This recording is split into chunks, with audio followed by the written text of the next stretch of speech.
I knew that dinner was a trap. I could feel it in my bones. It was like walking into a bonfire soaked in gasoline. But I went anyway. It all started on a rainy Wednesday morning when Daniel, my fiancé of 8 months, showed up at the kitchen door with that hesitant little smile of his. "Babe, my mom wants to get to know you better." I almost dropped my coffee mug. Wants to get to know me better? After almost a year together? That woman had made it her life's mission to pretend I didn't exist, like I was a typo in her son's biography. And why now? I asked, narrowing my eyes. Daniel scratched his neck, the classic gesture he used right before lying or sugarcoating a disaster. "Well, she's hosting a dinner to celebrate her wedding anniversary with my dad. The whole family will be there." I thought it might be a good opportunity. Ah, the word opportunity. Translated into my inner language, trial by fire. I took a deep breath. For him, I'd go. Even knowing that for Donna Lourdes, yes, that was her name, I was the human equivalent of a cockroach in the family's Louis Vuitton closet. I went. Wore my best dress, subtle makeup, medium heels, and a spine of steel. I arrived at the Silva Daurado family mansion at 7:02 p.m. 2 minutes late, intentionally. I wasn't a slave to anyone's clock. The door was opened by a woman with hawk eyes and a Mona Lisa smile laced with poison. "Lourdes, oh. You came," she said, surprised. "I imagined you'd have more humble commitments." I smiled. I left my cleaning shoes at the door. She didn't laugh. Not even a twitch. But I saw it, a tiny muscle in her jaw clenched like she'd tasted something sour. Dinner began like a theatrical farce.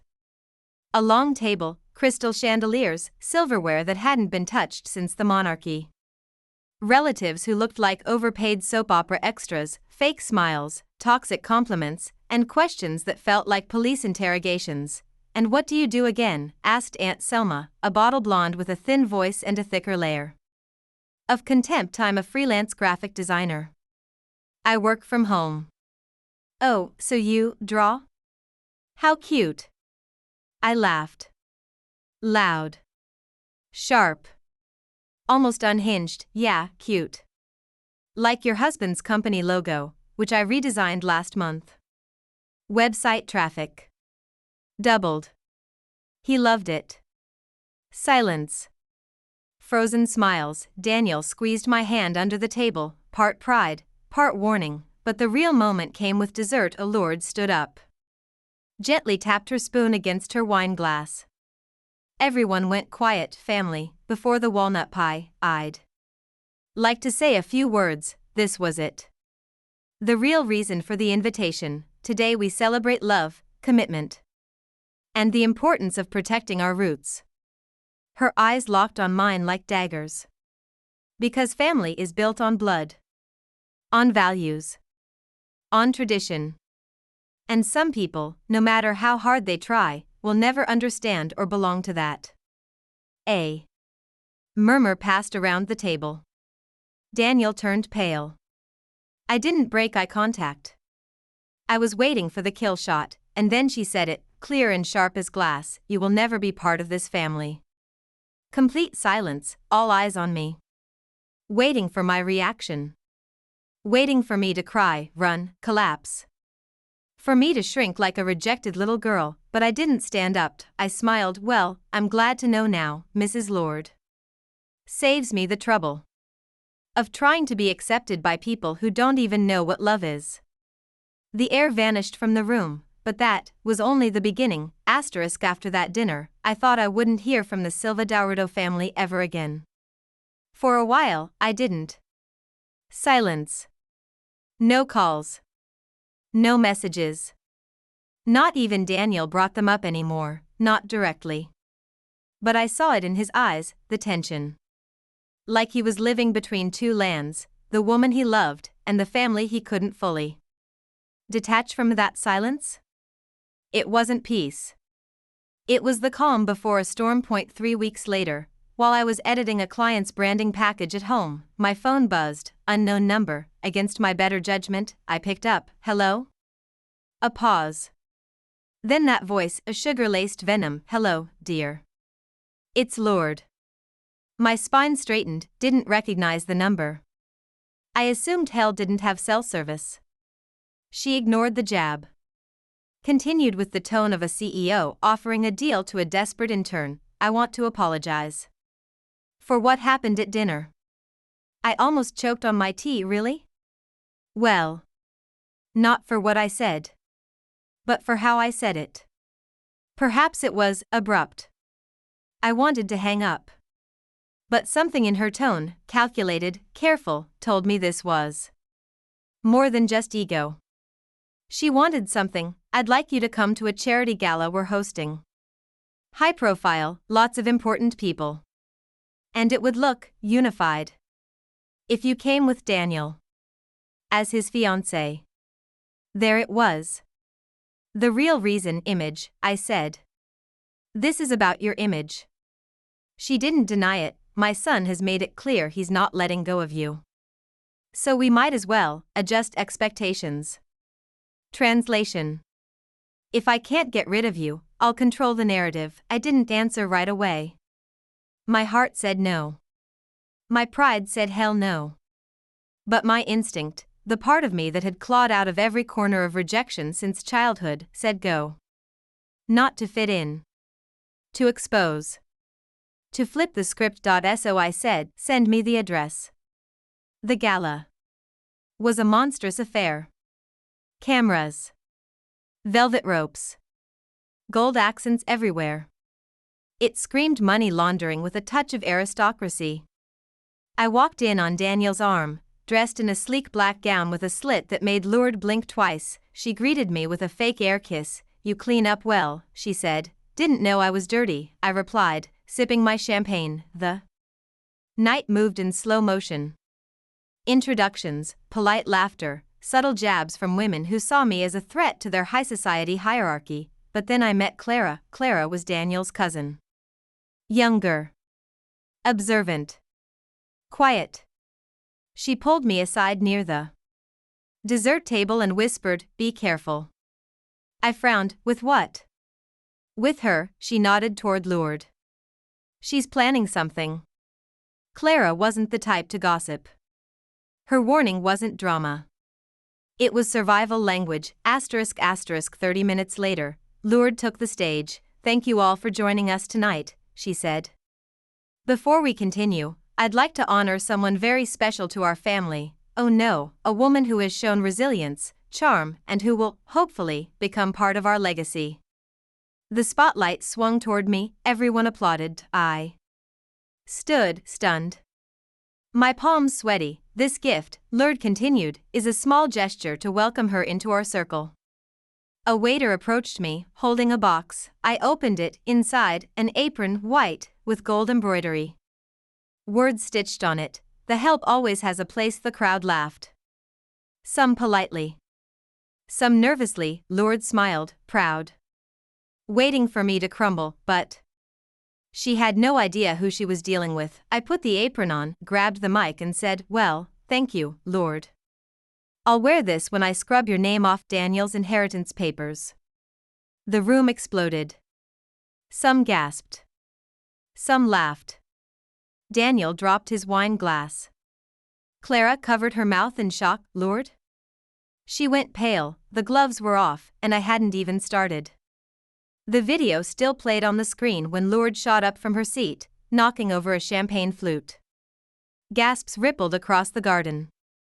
The guests froze like statues, mouths open, eyes wide. Daniel stared at the screen as if he were meeting his mother for the first time.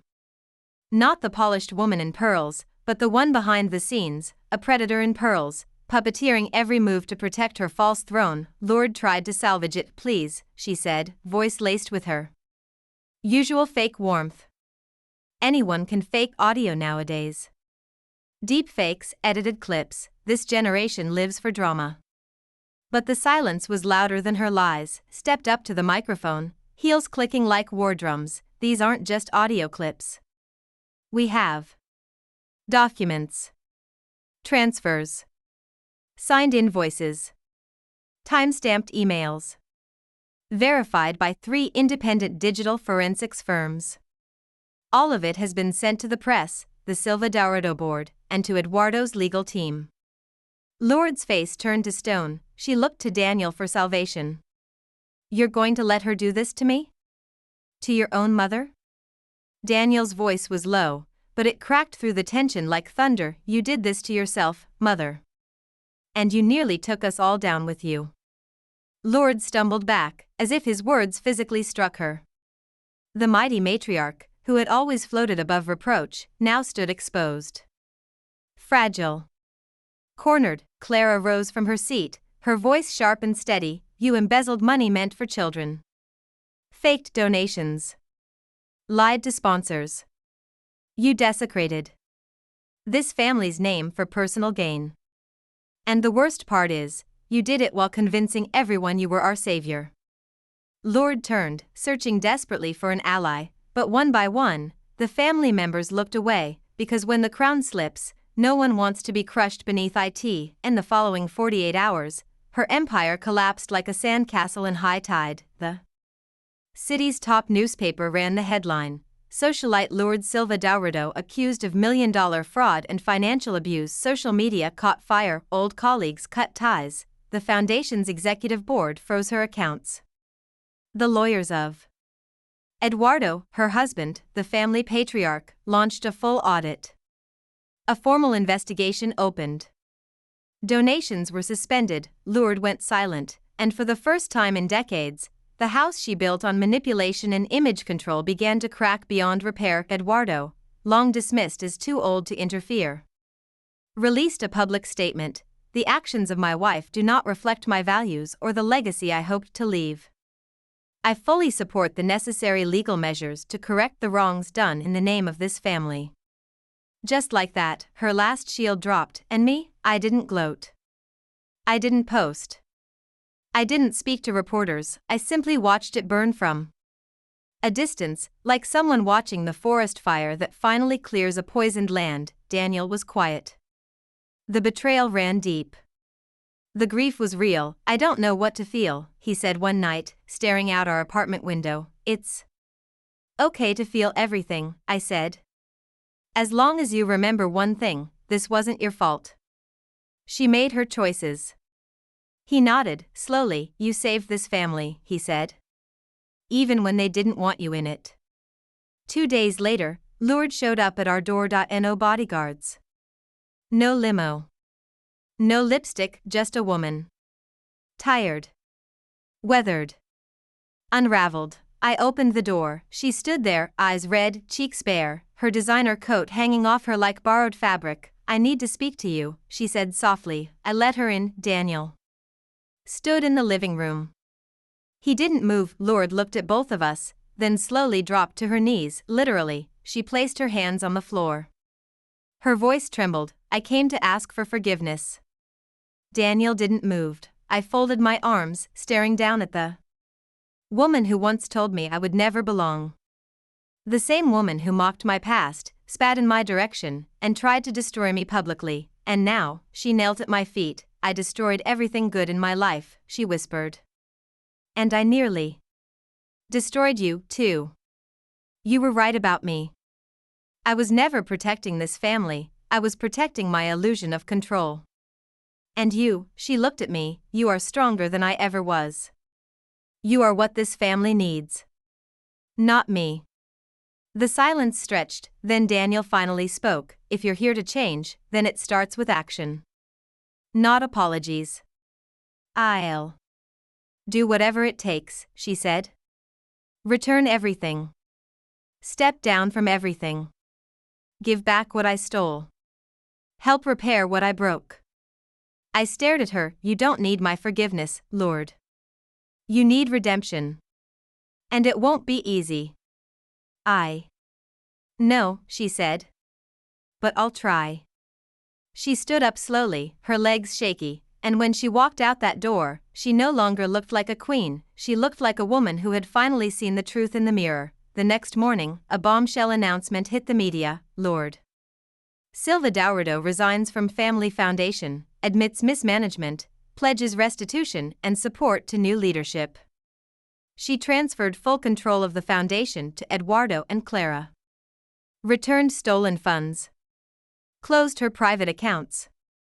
Liquidated assets, and most shocking of all, she gave a portion of the money to fund scholarships for underprivileged girls. Like me.as for me, Eduardo invited me to take a seat on the foundation's advisory board. The girl who would never be part of the family now held a vote on its future. The will had turned, but I wasn't driven by revenge anymore, now. It was legacy, the day of our wedding arrived, but it wasn't just a wedding, it was a declaration.